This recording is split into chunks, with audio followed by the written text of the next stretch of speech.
week, we turn to Brazil, where even the Amazon rainforest looks like it's gotten a wax.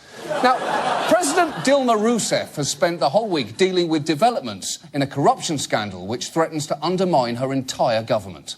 Brazil's Supreme Court has approved an investigation into some of the country's top politicians. They're accused of taking bribes in exchange for lucrative oil contracts from the state-run oil company Petrobras.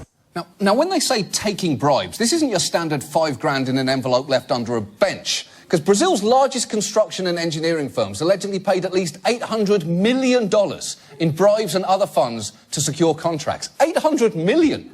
You'd need an amazing construction firm just to build a bench large enough to hide that bribe underneath. More than 30 members of Rousseff's ruling coalition are under investigation, so she took to the airwaves this week to try and calm people down. Você tem todo o direito de se... You have every right to get irritated and be worried, but I ask for patience and understanding because this situation is transitory. Is it?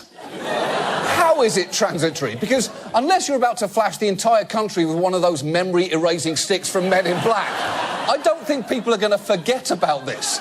In fact, Brazilians weren't even listening to her speech for a pretty loud reason. Her critics had organized a kind of pot-banging protest, and I was in Sao Paulo, leaned out the window. It sounded like a football game.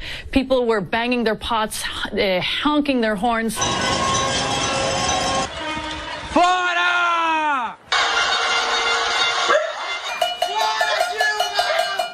That's actually a real form of protest called panelazo, which has been in South America for years and off-Broadway for decades.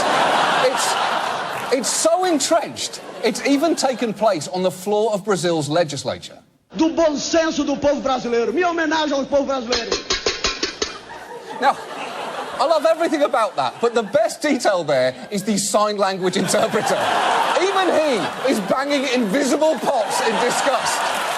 And if you think the Brazilians are overreacting to this story, there is one more thing you should know about Rousseff's involvement in this scandal. President Rousseff chaired the board of Petrobras for 7 years when much of the corruption is believed to have taken place. She's been cleared of any involvement in the scheme. How has she been cleared? She chaired the board of Petrobras while the bribes were... There's only one way to handle this.